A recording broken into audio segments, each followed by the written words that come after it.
magandang gabi. Magandang gabi. Hi, Burns. How Hello, are Ma'am you? Kai. I'm good. Although hindi umulan dito sa Cavite. Talaga, dito kahapon ang lakas sa Quezon City.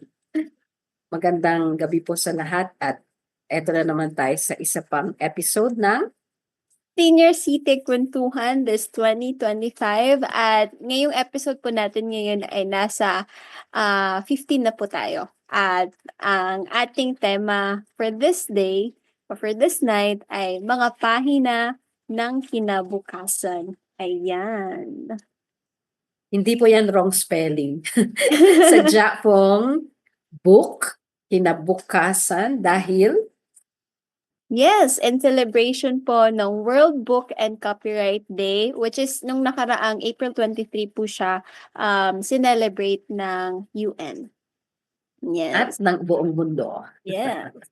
At sa episode po na to at sa 2025 celebration ng World Book and Copyright Day, ang theme ay the role of literature in achieving the Sustainable Development Goals or SDGs. At marami po kaming librong ilalabas ni Berna na may kaugnayan, mahigpit na kaugnayan sa Sustainable Development Goals. At yung isi-share namin naman from our own personal readings ay ipipilit namin i-connect sa SDGs. Gusto ko yung word na pilit, ma'am. Sige, this episode is brought Yes to po, you by yes po, yes. And yung episode naman po natin ngayon ay simultaneously naka-livestream po sa mga Facebook pages po ng ating mga partners. Nandyan po yung seniors sa panahon ng COVID, yung CISO o LAPIS, yung INAD Philippines, and Philippine Rural Reconstruction Movement. yan. At kahit nakatutok po ang episode natin ngayon, gabi, May 3, sa World Book Day na kinommemorate ng April 23, gusto rin po natin syempre i-commemorate at i-highlight ang Alen Berna. Yes po, ang Labor Day na naganap noong May 1. Yes. Yan. And may Sana, pati po kaming isi-share sa inyo. yes. Siyempre, international din ang celebration nito. Pero kung tulad nyo kami na nagpa-Facebook, ay may information din, but we have also to validate it na ang Labor Day ay hindi sineselebrate sa lahat ng bansa. May ilan ding mga bansa na hindi nagsa-celebrate ng Labor Day. Pero dahil sa kahalagahan natin ang mga manggagawa.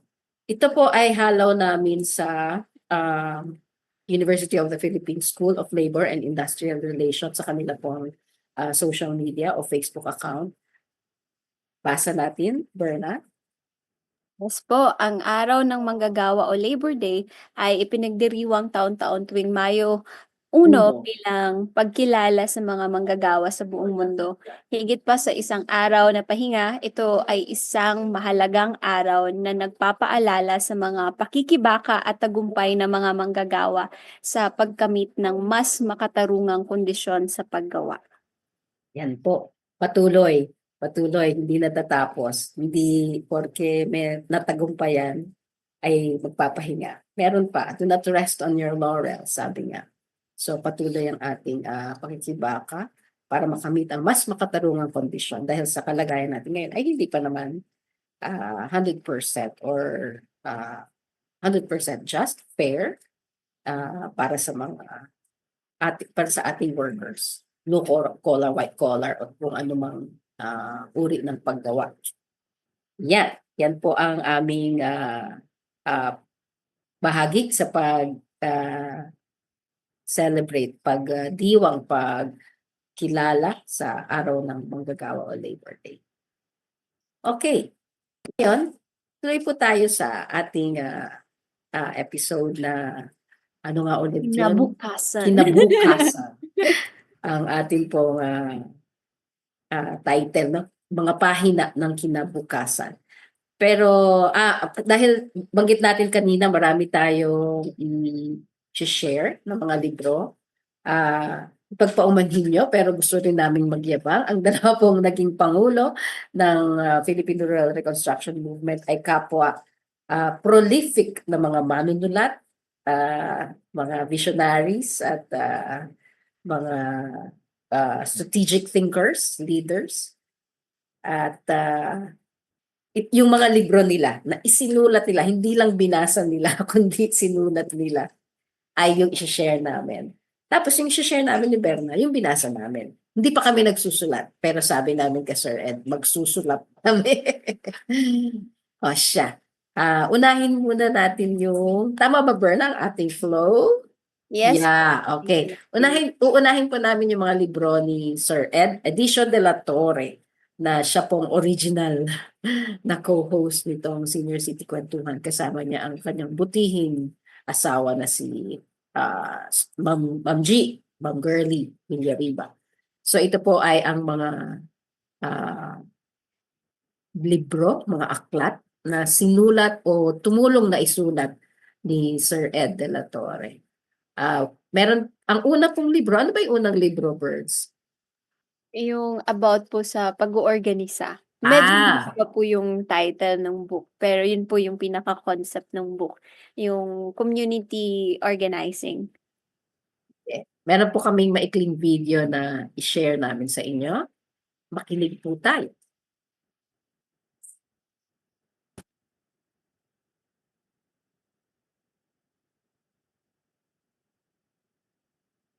Not 2014, my gosh.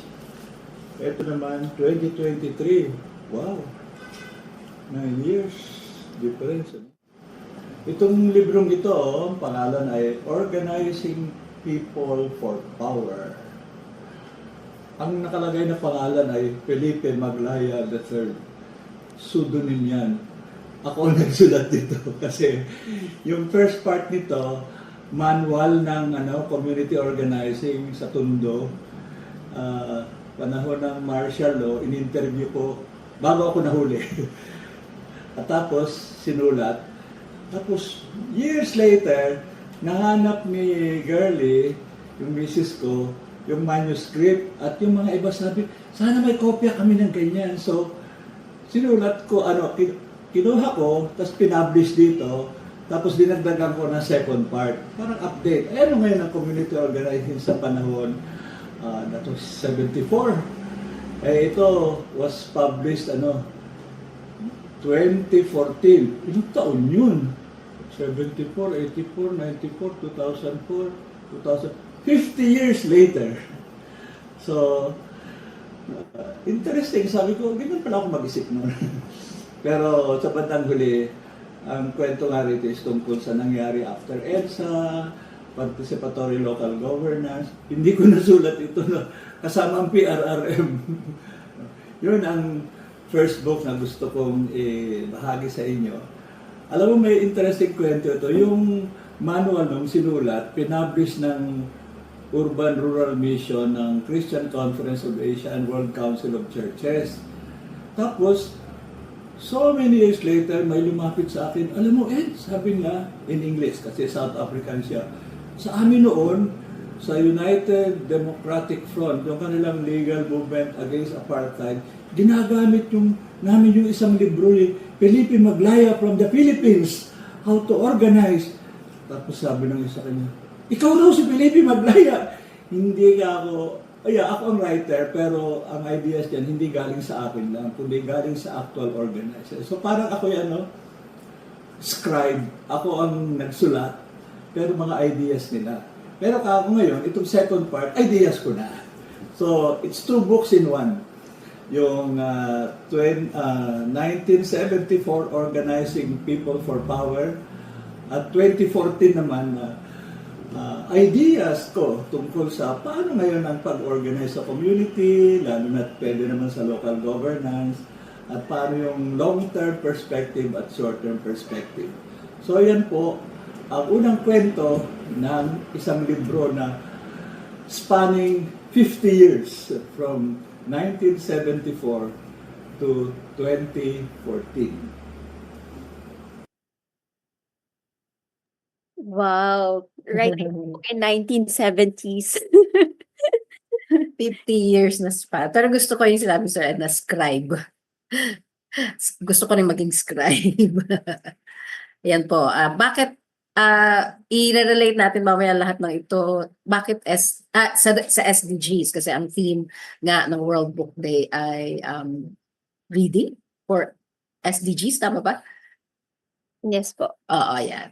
So, ito ang una, Organizing People for Power na sinulat ni Sir Ed. Isa yan sa mga naisulat niyang libro. Hindi ko alam kung una, nabanggit ba niya kung una niya yan? Basta isa yan sa ilan pang mga libro na sinulat niya. Ngayon, meron pa siyang isa pang sinulat. 3 pong libro niya ang i-share natin ngayon. No? So, ang ikalawa niyang libro ay pakinggan natin kung anong taon niya din sinulat at ano ang title. Surprise! Yes. At pakinggan po natin. Ito ay mas maikli na konti. Okay, next book naman. Ito naman, Handog. Kasi nga, kailan ba yun? 2023. I celebrated my 80th birthday, July. Sabi ko, anong gagawin ko? Sabi, sulat ka. Pero, anong susulat ko? Saka, ano ang title? I chose eventually Handog. Sabi ko, birthday gift ko ito sa sarili ko at sa mga kaibigan ko. Unlike itong Organizing People for Power, talagang commercially published ito at binibili at tinuturo pa nga sa sa ibang universities on community organizing. Pero ito self-published. Sabi nga lang, ano yan, vanity publishing. Hindi naman. Kasi self-published, hindi ko naman kayang magpa-publish ng libo-libo. So, 200 copies, very limited. Binigay lang sa mga close friends and family. And sabi ko nga, ano ang laman nito? It's about my life, pero may 2 parts rin. May sinulat ako just for this book, mga ilang stories ng buhay ko, from yung tawag nun, yung sabi ko yung tawag sa akin lagi na triple X, ex-priest, ex-prisoner, ex-rebel, pagkatapos as popular educator, pagkatapos naging TESDA ako, pagkatapos anyway, marami pang bagay. But then, mahirap pa magsulat ng 150 pages na puro original. So, naghanap ako ng old writings ko.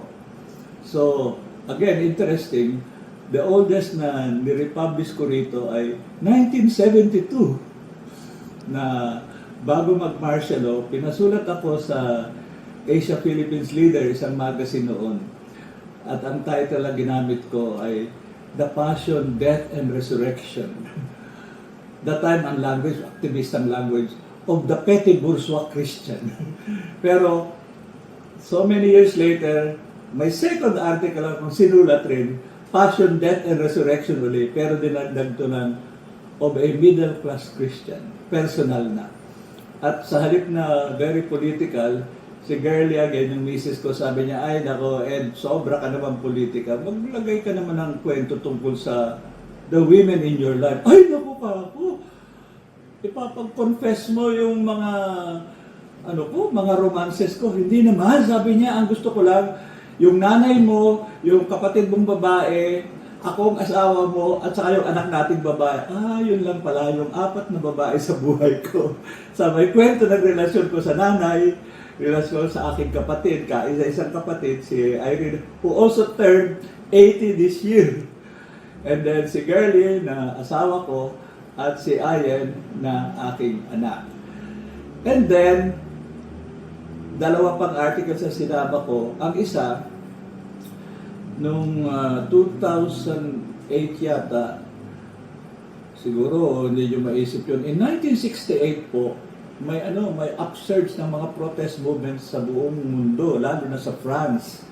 And yung SBD, na dati kong religious order, nag-publish ng isang anthology na sino kaya yung naordinang pare noong 1968. Na-ordain akong pare noong 1968. So sabi lang, sulat ka naman. Anong nangyari sa iyo mula noon At ano pang isip mo ngayon? So, iyon ang isang sinulat ko. Medyo mahaba-habang article, The Spirit of 68. Tapos, in exactly the same year, itong taga-UP naman, sineselebrate ang 200th birth anniversary ni Karl Marx. Sabi na, Ed, magsulat ka naman tungkol kay Karl Marx at religion. Sabi ko, ang hirap yun, theoretical eh.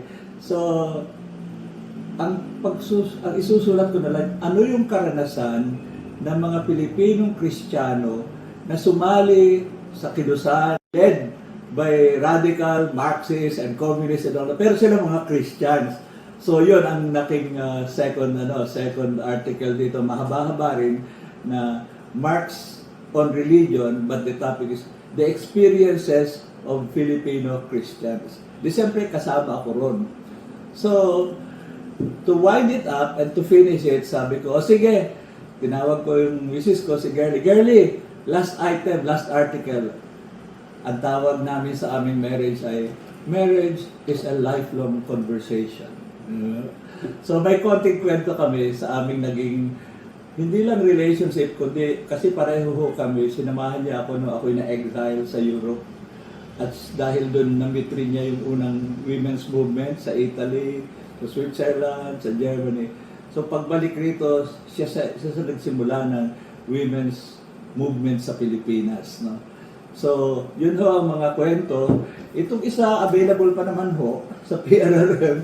Pero ito, sorry na lang talagang very limited edition. Hindi ko lang alam kung magpa-publish kami ng second edition.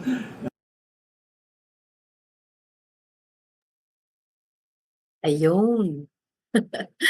Para sa mga gusto nung organizing people for power, meron pang mga kopyang ilan sa opisina ng PRRM. Pero yung handog, limited copies, hindi pa daw sila sure kung magpa-publish ulit. So, yung pagsulat ni Sir Ed, no, parang yung kwento ng buhay niya, mga chapters ng buhay niya ay chapters ng libro niya.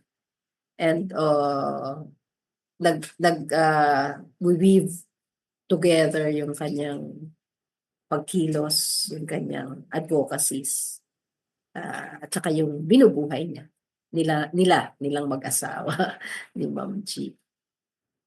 Yan, ikaw, Birds, ano bang, nabasa mo na ba? Ako nabasa ko yung handog, yung from the first chapter to the last chapter, sinabi mo sa lifelong conversation on marriage. Dahil limited edition po. Hindi ka nakakuha. Of Sir Enicio de la Torre. Kailangan ng edition Ano? na susunod. At tapos yung isa din, yung organizing people for power. Sabi ko di ko alam na Felipe Maglaya siya pala yun. Sabi ko, sino kaya to? Iba yung sinulat niya, tapos parang second part lang si Sir Ed. Sabi ko, bakit kaya second part lang si Sir Ed? Yung pala. Siya din yun. So maganda rin basahin yun. Hindi lang para sa community organizing ang trabaho, kundi kahit ano pang trabaho ninyo, ay magandang mabasa yun. Libro na yun. Sige. May third book. Pero nung pinakinggan ko, parang pareho lang ng libro. Pero check na rin natin. No? Let's see, view and listen to the third of Sir Ed's videos for tonight. Mas ang iniisip namin po ngayon, related sa ating ng book, ay sinabi ko nga, alam mo, maraming ayaw na magbasa ng mga kapal na libro eh. So iniisip na lang namin ni Girlie, pareho kami parang challenging each other. Gawa tayo ng libro this year. Kasi yung asawa ko will turn 75 in December. So sabi ko, let us each write a 100-page book para mas mabilis basahin at baka mas mura mag-print. So abangan. This year, hindi namin malaman, will it be July or will it be August? No? Na she will write a 100-page book, I will write a 100-page book. Malamang yung akin, babalikan ko na yung paborito kong tema, Passion, Death, and Resurrection. Pero nung una, of the petty bourgeois Christian. Ngayon naman, later, of a middle class Christian. Tapos sa pati Christian, pwede namang of a middle class Filipino Christian. Ewan ko. Pero yung kanya, hindi pa alam ang title, pero interesting yung kwento ng ni Girlie. Abangan, kasi ikwento niya paano siya nakadevelop ng gift sa kanyang nanay, lola, yung nagpapahisus bago mamatay. Pagkatapos later, kasi train mo sa psychology si Girlie, may na-realize niya, kahit nakakoma na ang tao, or mamamatay na, kung minsan nakaka-receive siya ng some messages. Hindi nga namin malaman, ano ba yan? Sabi niya, ano ba ako, loka-loka?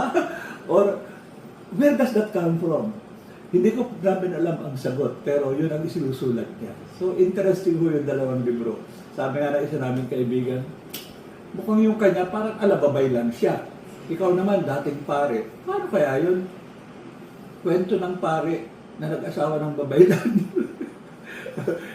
Tingnan natin, sana matapos namin pareho yung aming book project, and we will be more than happy to share it with you. So yan ho, in celebrating the World Book Day, kwento ng dalawang librong nandito at dalawang librong darating. Abangan. Yan. Abangan nga natin ang dalawang librong dadating pa. May dalawang napanood tayo at may dalawa pang darating. Yeah, YouTube pala siya. future. Anong insights mo, Burns? Hindi ka nakakuha ng handog na libro eh. Pero Oo. nasa office, at nakita mo sa office siguro yung organizing. Yung namumulang libro na yun. Actually, na-scan ko po siya Okay, yeah. hindi ko maalala kung last year ba o noong 2023, nung bago pa lang ako sa PRM as a staff. So parang na-realize ko po doon nung ini-scan ko po siya, binabasa ko yung parts lang niya. Hindi naman po buong libro yung nabasa ko. Sorry. Pero Okay babasahin ko lang. na po siya. Opo, pero parang ang tapang po ng mga taong nag-o-organize kasi parang in the 1970s or 1900s parang walang social media, so pero ang dami nilang naipaglaban na mga karapatan, mga para sa kaayusan and stuff. So parang it made me realize na hindi lang dapat online ang laban talaga, lalo na sa mga Gen Z ngayon na parang keyboard warriors na sila eh. Pero pagdating sa face to face, parang nawawala yung same passion or same na eagerness nila na ipaglaban din yung mga gusto nilang ipaglaban na advocacies din. So parang for me may talaga may halaga pa rin yung community organizing, yung pagkilos sa komunidad. And nung binasa ko rin po yun parang hindi pala parang kundi parang it pushed me to take action beyond digital spaces na pumunta ka sa community, makipag-usap ka sa mga tao, alamin mo kung ano yung pinagdadaanan nila or experiences nila, and then learn from them, and then at the same time parang reflect din kung ano yung mga yon, and then ano yung pwede mong ibigay na hindi naman kailangan kaperahan, pwede namang empowerment o encouragement sa mga taong nandoon. And para sa mga youth din po ngayon, meron na tayong TikTok, may mga social medias tayo, pero yung heart ng community organizing remains the same. So kailangan talaga nating makinig, lumabas ng bahay natin, immobilize natin yung mga hindi lang kaibigan natin, kundi yung mga tao pang makikilala natin, at umaksyon din na kung ano man yung calling na problema ng community. Kasi kasi again po nung nabanggit ko kanina na may community organizing na nung 1900s, pero mas grabe yung experience nila kasi again walang social media, medyo alam mo yun parang hindi pa ganun ka yung freedom of expression, na parang meron pa ring restriction sa mga kailangan at pwede nilang gawin. Pero pag magbalik tanaw tayo sa mga kwento na yon ng mga nakaranas noon at sa pagbabasa ng mga libro katulad po ng nasulat ni Sir Ed na community organizing, parang ipapaalala nito yung tunay na pagbabago ay nagsisimula talaga sa mga taong may tapang at mga taong alam kung saan ano yung pinaglalaban nila or ano yung sinisimulan ng pinaglalaban nila. Ayun. Nice, Burns. Nice. Naisip ko tuloy. Ginanon na po yan. Diba? Spur of the moment. Yeah. Sabi ni Sir Ed kanina, di ba, sa video niya na hindi naman niya sariling ideas yon, kundi sinulat niya mula sa mga karanasan at sinasabi ng mga tao sa communities. So, ano yun?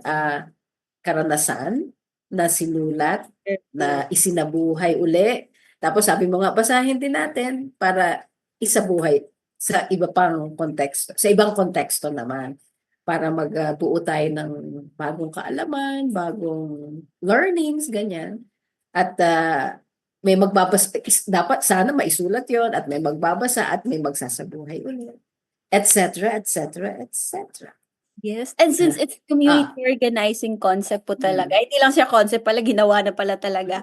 At napatunayan na effective siya. So, parang it pushes everyone din na magbabasa ng libro na maniwala talaga sa lakas ng samahang pagkilos.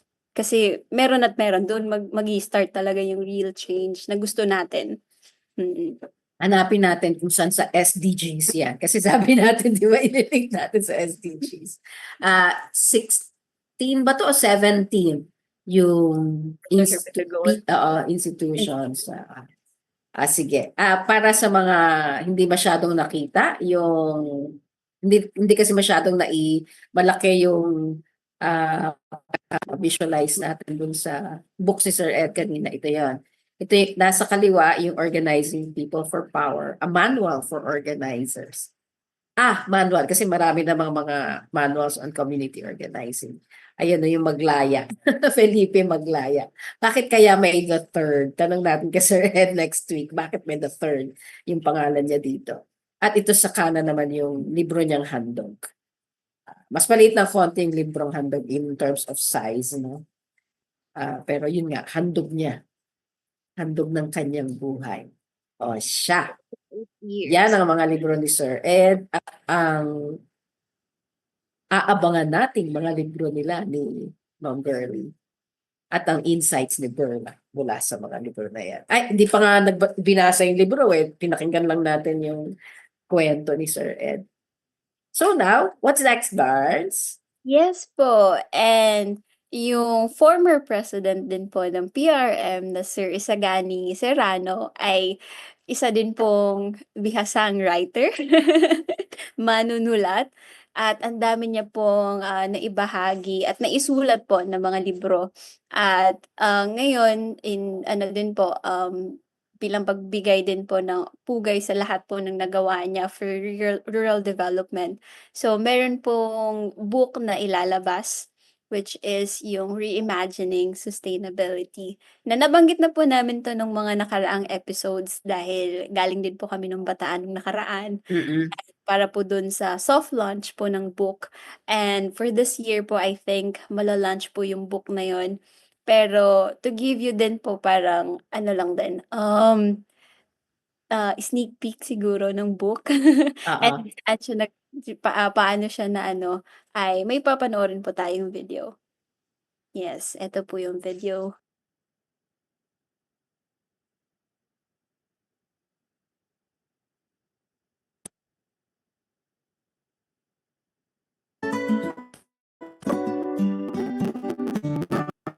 Isagani Serrano was a sustainable development advocate, educator, writer, and environmentalist. He dedicated more than 4 decades to advancing sustainable development, environmental justice, and governance reforms in the Philippines and globally. He joined the Philippine Rural Reconstruction Movement, or PRRM, in 1986. Since then, he has played a key role in revisioning PRRM's mission, philosophy and practice, and in raising the profile of PRRM in local and international development circles through his writings and representation. That period, the rebuilding period, the context was a period of democratization, a new era, a post-Marcos era. And the main challenge at that time was to undo the things that have been put in place by martial law regime. And that is what we call the democratization process. Also, as we were studying, assessing, reviewing the past, and trying to get some lessons from there, we also tried to fashion a new strategy. We tried to see how the fourfold approach, because the fourfold approach cannot be taken like, each part of that fold would have to be, I would say, properly combined in a sort of setting. For example, the priority to education and to organizing and self-governance, and livelihood and health would come in second only. And that's what we call the reorienting the fourfold approach towards people empowerment, and that's basically changing mindset through education and self-organization of the people. He became a trustee of PRM in 1999 and served as its president from 2009 to 2019.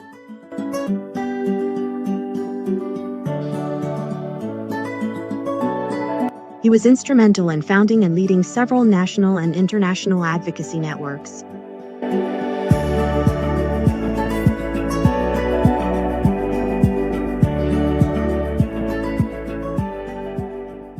Ghani participated in key United Nations conferences and international forums on environment, development, and governance. He is also a published author, having written books and articles on environment, development, and civil society.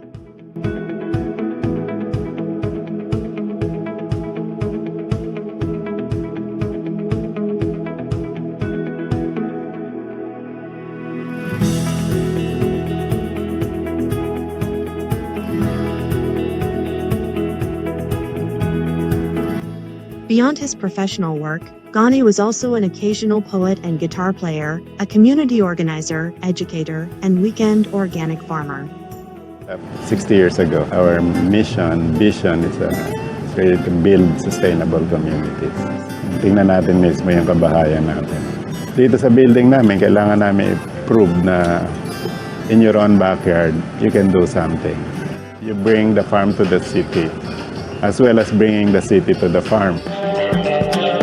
Siyempre, ang malaking ginagawa naman ng PRM is education, first and foremost. So, ang change is really in the mindset. Since matagal na namin ginagawa yun, so madali na.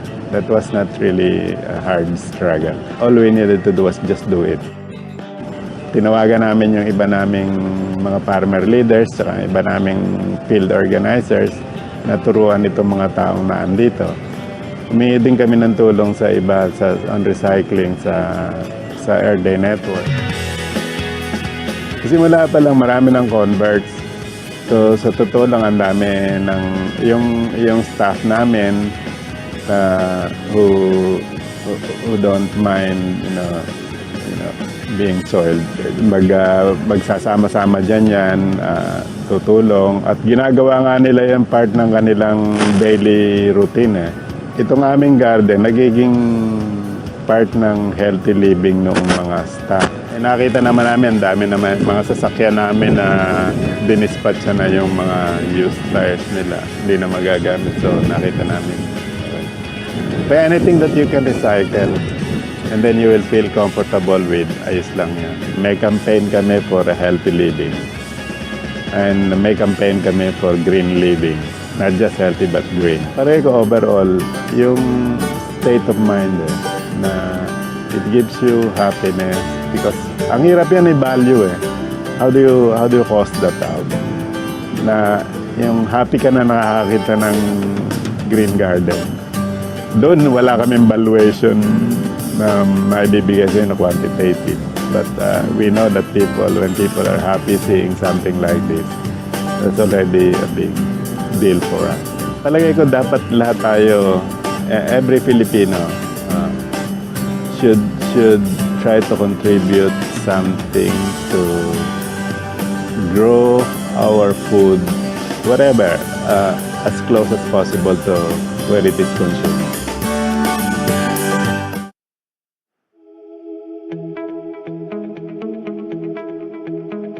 Ghani holds a Master of Science in Environment and Development Education from South Bank University in London, graduating with distinction for his dissertation, Learning Sustainability.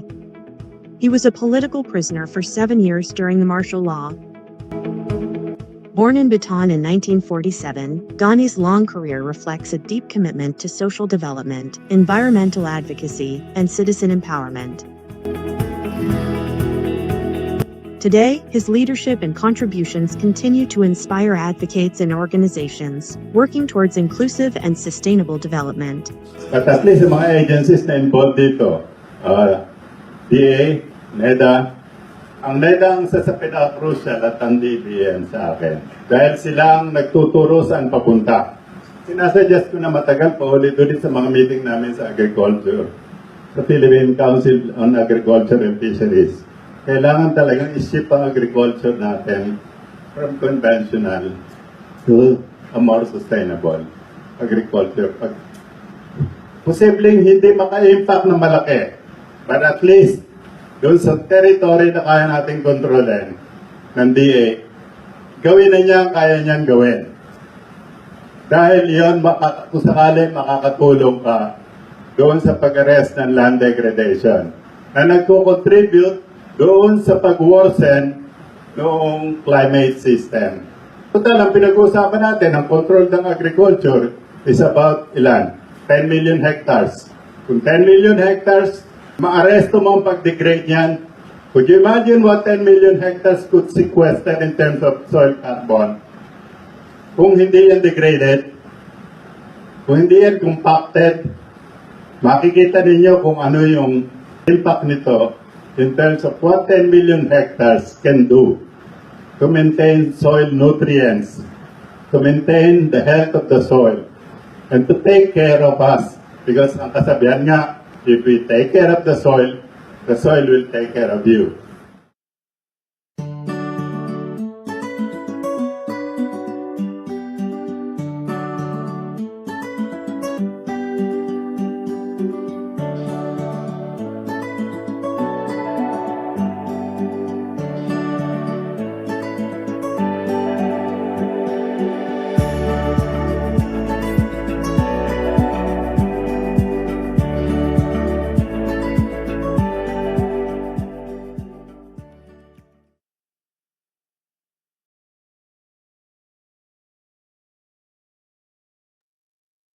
Medyo naluluha pa ako. Yan po si Boss Gani. Naku, lalo na nung narinig ko yung boses niya. Dun sa, Parang ngayon ko nga lang po siya narinig yung boses niya talaga na ganun kahaba. Opo. oo. Yan. So, ang dami niyang binanggit, di ba? From agriculture to both urban at saka sa farms. At kung yung pag-attend niya sa mga international conventions, conferences, lahat yan ay sa kada alis niya, sa kada advocacy niya, kasi tulad nung binanggit sa video kanina, naging susi siya sa pagbuo ng maraming NGO networks. So sa bawat network na yon may bukod na advocacy at may sinusulat din siya tungkol doon. Minsan gagawa siya ng PowerPoint. Yan, kasama din yung ilan sa mga nababanggit niya pag nag-show siya ng PowerPoint niya.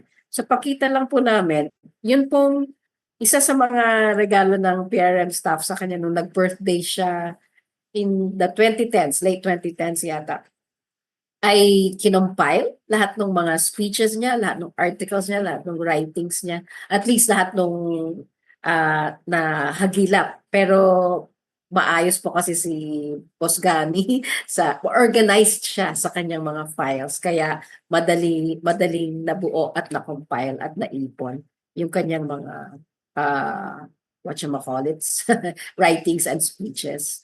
So kinompile siya sa 3 libro. Ganun karami. Kailangan ng 3 libro para maipon lahat yon, para ma-compile. Hindi po ito published, no? Parang in-house lang, pinabookbind lang namin, ganyan. Tapos pinrint lang, pinagsama-sama, tapos kinluster into 3 books. Pero a year or so after nung nireview namin, meron pang ilan na hindi nasama sa 3 yan. So may pang-4, pang-5 pa yatang volume ito. So makita niyo po, learning sustainability yung tinitle dun sa 3 volumes na ito na pinag-ipon-ipon na mga sulat niya tungkol sa sustainable development. Marami. Merong tungkol sa mining, merong tungkol sa civil society, merong tungkol sa foreign debt, environment of course, ang kanyang labs, at pati kanyang mga ilang personal niyang kwento na inuugnay niya rin sa environmental advocacies niya. So yan po yung unang pinagsama-sama na learning sustainability. Ngayon, yung binanggit ni Bern na kanina ay anong title, Berns, ng bagong libro natin? Yes, reimagining sustainability po. Yan naman yung kasalukuyang binubuo na libro na sa June yata ang soft launch ng libro, at ito ang sadya dito ay ang intention ay gawing i-promote na textbook or at least reference book ng mga college students sa related courses, no? Environmental sciences or social sciences. Yan. So yan po ang ilang libro ni IRS. Marami pong hindi lang pala yan articles and speeches, Burns, pati mga maalala mo? Mga poems niyo po. Mga tula. Parang nag-feature na ba yata tayo o hindi pa? Hindi Hindi pa yata pa. tayo. Ayan, baka gawin natin isang episode yan in the future. So, meron ding mga tula na isasama natin dyan. Kasi yung mga tula ni IRS ay bakit ka nakaganyan? Very good ba yan? Opo, kasi narinig ko yung mga poems niya nung nag-soft launch po. Sabi ko, grabe, ang ganda. Dalawa lang po yung binasa. Opo, binasa. Pero gusto kong basahin lahat. Oo, ganyan ang kanyang ganyan ang kanyang mga sinusulat. Actually, may isa din siyang birthday. Hindi ko malala kung birthday ba niya yun o may isang kino-memorate namin siya. Gumawa ang PRRM ng notebook. Malamang yung ibang mga kaibigan ng PRRM meron pang kopya nito. So blank pages lang siya, unruled, unlined. Tapos may dividers siya. Doon sa dividers, nakaprint yung mga tulat niya. So, ang gandang compilation din. Nasa office burst, pakita ko sa'yo next week. Yan. So, yan ang ilang mga, yung book project, kasalukuyang book project. At abangan nyo rin po itong libro na ito. Ito ay ipapublish. Magkakaroon ng ISBN. Kung naalala nyo yung video kanina, may iba't ibang libro na sinulat din si IRS. Yung Civil Society in the Asia Pacific, Pay Now Not Later. Yan, may ISBN yung mga yan, pinablish ng PRRM. Ito pong susunod na Reimagining Sustainability na isa-soft launch sa June this year ay magkakaroon din ng ISBN. Ipapublish din siya. So yan, ang mga libro. Ang cute ng covers. Okay. Airbnb. Yeah. So what is next in our Yes. So dahil nakakita na po natin yung mga naisulat na libro po ng mga former presidents na ngayon naman po, hindi po kami writer ni Ma'am Kai ngayon. Basa lang po kami ng libro. At ATM at the moment, hindi pa. So, ang gusto naman po namin ay mag-share naman po ng mga natutunan namin at ano yung mga nabasa naming libro na gusto naming i-share din po sa inyo. Tag-isa lang po tayo with the benefit of the time. Dalawa birds kasi may time pa tayo. Sige. Bauna ka birds. Okay po, sige. Oo, una ka. Okay. Show your first book. Yeah, first book. How to Win Friends and Influence People by Dale Carnegie. Nabasa ko po siya nung nasa college pa lang ako. Kasi sabi ko, uy, nasa development management ako. So parang kailangan kong i-enhance yung communication skills ko, ganyan.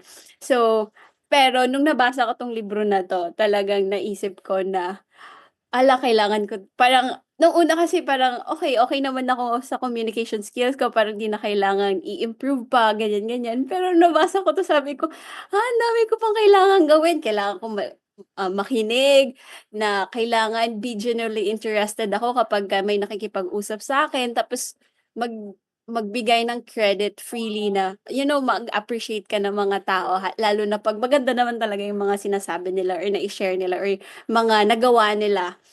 And influence din po kasi influence din naman siya, may end pa siya kasi. Influence people. Influence isn't about being loud, pero it's about being kind, na maging curious ka at of course at the same time, yung may respeto ka sa kapwa mo. So parang you will gain influence with those three things, hindi lang dahil maingay ka o kaya medyo boastful ka about your achievements, hindi siya gano'n. In relation to rural development din po kasi again, binasa ko siya dahil development management major ako. Yung relationship building po talaga is yung pinaka-core para po makapagtrabaho ka sa rural communities at makapag-community building at the same time. And yung book po na 'to nag-remind sa akin yung value po ng mga local leaders. Yung local leaders hindi lang po LGUs kundi yung mga community leaders po itself na sa isang maliit na grupo sa komunidad meron diyang isa na leader magsasaka, leader mangingisda, leader kababaihan. Kababaihan. Yes, leader kabataan. And yung makipag-communicate ka sa kanila with empathy, parang dun ka nila papakinggan, dun ka nila papapasukin sa mundo nila. And yan. And Kindness. yes po. And siguro in relation din sa SDGs kasi again yung ano po natin ngayon, yung World Book on Copyright Day ay the role of literature in achieving the SDGs. Yeah. Siguro po 17 yung SDG 17, 16 at 10 dito yung reduce inequalities specifically kasi po nagbe-bridge gap talaga yung pagkikipag-communicate mo sa kanila ng may ng kind, ng respect at pagiging curious sa mga tao na nakakasalamuha mo sa community. So yan po yung Nice. Isa pang gano'n. Huwag mong isa pang gano'n. Yeah. yeah. Yan. Hindi ko alam Thank kung you. anong edition po ito kasi Oo. ng revision. Yes. Oo, matagal na yan. Opo. Pero I think ito po yung pinaka-original, I think. Kung tama ako. Oh, makita mo naman sa loob yan. First edition ba siya? Or... Opo. Ah. Okay, tingnan natin. Wala akong nakalagay. Wala. Opo. Wala. O baka ano na yan, reprints. Opo. Yes. Ayun po. Okay. So ako naman, sige, baka makadalawang books lang tayo, no? Sige. Ako, para hindi lang natin isipin na libro-libro, kasi ako gusto ko rin ng mga maikling binabasa. So magazines, o kaya yung digest. So ito, ito pala. Yung National Geographic na mga magazines. So regalo ito sa akin ng kapatid ko. Basta COVID to 2021 yata. Simple Sustainability, a modern take on self-reliant living. So parang ano naman to, lifestyle changes. Maganda rin yung contents niya kasi sabi niya, eat, make, clean, and grow. So ano yung healthy eating, sabi nga kanina ni IRS, healthy eating. So kung posible, farm or garden to table, ito yung creativity. What you can make. Halimbawa ako nagso-soap making, ganyan. Or you make your own candles, you make your own sardo. Sa pagkain, sardo, yan. Make sa pagkain or make sa crafts, yan. Tapos clean, ito naman, yung feature nila dito ay mga cleaning materials na hindi chemical-based kundi organic. So, inaano mo, minimix mo lang sa sarili mo from your from ingredients found in your house. Tapos yung grow, yan, yung plants, growing plants. Meron pa ba ibang growing dito? Ayan, composting, vertical gardening, mga ganyan-ganyan. So, ito yung parang change in your lifestyle. So, maraming SDG siguro kino-cover nito. Ayan. So, yan ang isa. Sige. Pwede pa siguro tayong isa, Burns? Very quickly. Mabilisan. Okay po. Oo. Ang sa akin naman po, eto naman po, Filipino author. Ah! Nice. Sa inyo ng nakaraan. So, ayan po pala yung pinaka-title. Pero English yung title niya. Pero Taglish po tong libro na to. So, si Ang graphic novel. Hindi po. Hindi. Na talaga. Medyo novel lang yung ano niya, yung Oo. cover. Pero ito po ay Ask for a Bigger Blanket ni Miss Penny Bongato po. Actually, na-meet ko po siya din. And siya din po yung nagbigay mismo sa akin ng libro. At meron din po itong signature niya. And then, yung message niya. Ayan. Precious. Yes, so super. Kasi ito po, sabi niya parang, background lang po, nakilala ko lang siya sa LinkedIn kasi medyo, maingay ako sa LinkedIn po. Nalaman tuloy ni Ma'am Kai. Pero yung pinaka-ano po dito is, yun nga, lagay dyan, huwag mamuluktot kung maikli ang kumot. So, ibig sabihin, like, parang, don't just settle sa kung anong meron ka. Kundi, parang, you should inspire and aspire na to be more sa kung anong meron ka. So, kung ang goal mo ay makaahon sa hirap, o kaya naman mag-improve sa trabaho, yung mga ganun po. So, ito yung binigay niya sa amin. Medyo kumati yung lalamunan ko. Hindi ka naman naiiyak. Hindi naman. So, parang in relation to SDGs, parang lalo na po sa mga kabataan ngayon, kasi minsan parang they just settle for less, maski, hindi lang naman po siya about sa career, kundi about din po sa life, like yung love life, o yung sa pamilya, finances, lalo na po sa finances, may portion po dito talaga na ito really talks about finances, paano ka mag-save, yung mga ganyan. So, Nice. don't just settle for less sa kung ano yung alam mo. Parang look for mentors na tuturuan ka sa mga bagay-bagay, lalo na sa mga interest mo sa buhay, kung community organizing man yan, o you wanna go ayusin yung personal finances mo, yung mga ganon. And siguro po SDG related is doesn't work on economic growth. Yung SDG 8 po natin, parang you should ask for more kasi once you ask for more, parang alam mo na kung ano yung self-worth mo. And at the same time, you will strive for meaningful work din at the same time, na parang hindi ka lang tatrabaho kasi gusto mong magkasahod, kundi tatrabaho ka for a cause, for an impact, for social impact, for bigger purpose at the same time. So yan, bagay na bagay po to sa mga rural developers. Nice. Ang meaningful naman ng mga libro mo. Sige, ako yung second ko. Ano to? The Living House.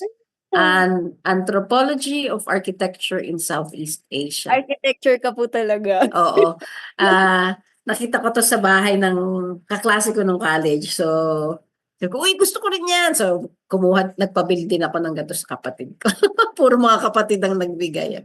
So, ang ano siya, parang at least dalawang disciplines yung nag-integrate sa librong ito, architecture at saka anthropology, kasi parang ano yung kinship o yung pagkakapareho, relationship ng Southeast Asian architecture ng mga bahay, bahay talaga, hindi yung buildings or institutions, bahay talaga. So, ang gusto ko lang din kasi dito, yung traditional way of building the houses ay naayon dun sa kanilang environment.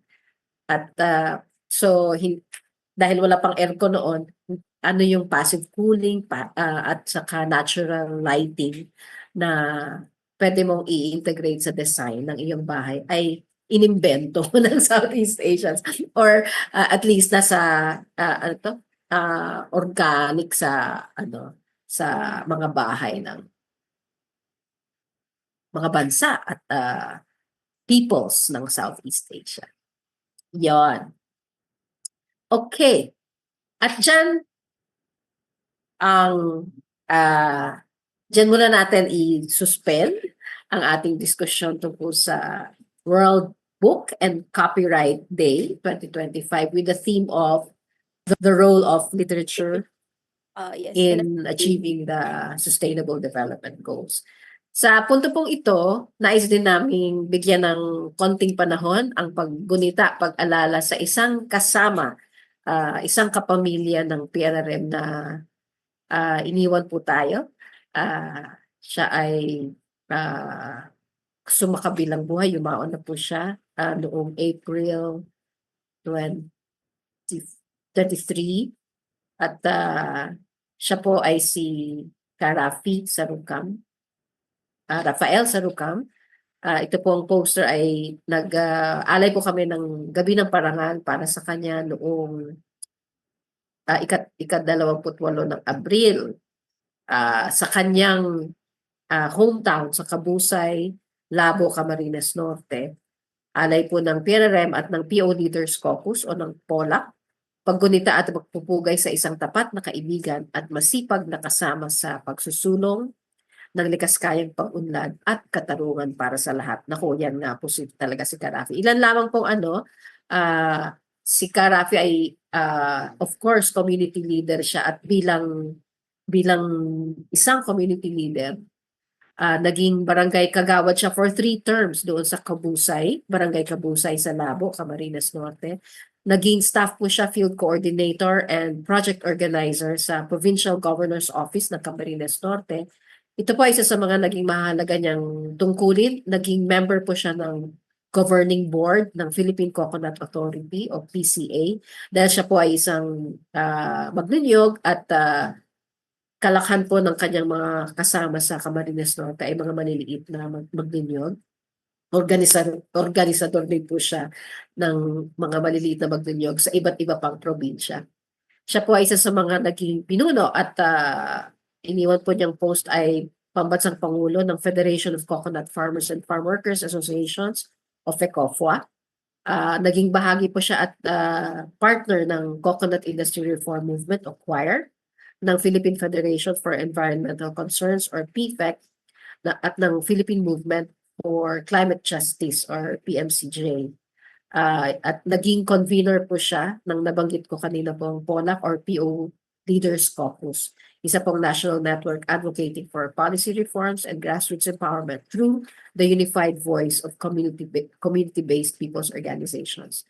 So yun po ang naging makabuluhan, makulay, mahabang buhay ni Karafi at malaking kawalan na siya ay wala na sa ating pagkilos, pero marami po siyang tinrain, marami siyang minentor na iba pang mga mas batang leader sa kanya.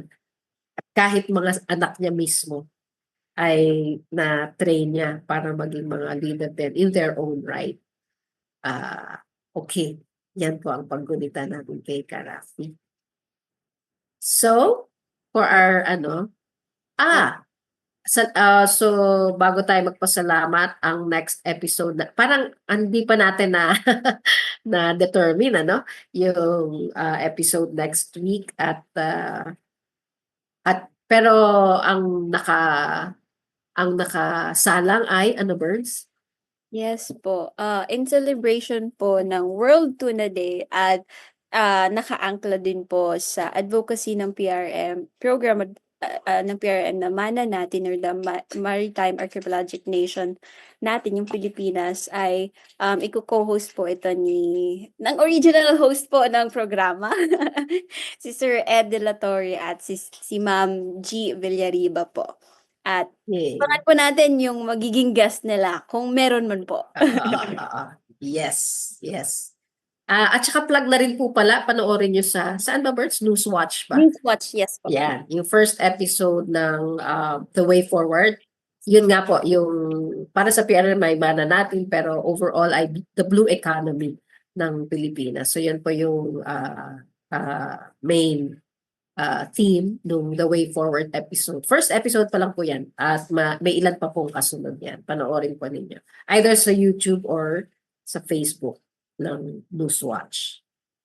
Okay. that is our 1 hour for Senior City episode na mga pahina ng kinabukasan. So, ine-encourage po namin kayo kahit anong edad sa ngalan ng patuloy na pag-aaral, pagkatuto o lifelong learning ay magbasa o magsulat ng libro. Governs your Tama po. message. Yes po, and tulad nga po ng pag-encourage ni Sir Ed sa amin na magsulat ng libro, maganda po na magsulat ng libro lalo na kapagka isasalaysay mo yung mga nagawa mo o kaya yung gagawin mo pa, your future goals, lalo na kung sobrang makabuluhan yung ginagawa mo lalo na sa mga, rural developers po natin. Yay! So, Pwede ayun. namang hindi kaagad isang libro, pwedeng Yes! tipak-tipak Sabi mo nga ma'am Kay, 'di ba, nagsusulat ka na ng libro in your mind. in my mind. Nasa isip na lang. Nandito Wala na pa sa papel or sa file. But anyway, that is our goal. Okay. Sana po ay naengganyo kayong magbasa pa at mamili ng mga sarili ninyong gustong libro. Okay, magbasa o magsulat ng libro. Basta para sa kinabukasan. Correct. Sige Okay. po. Thank you, Berda. Thank you, ma'am. Bye-bye.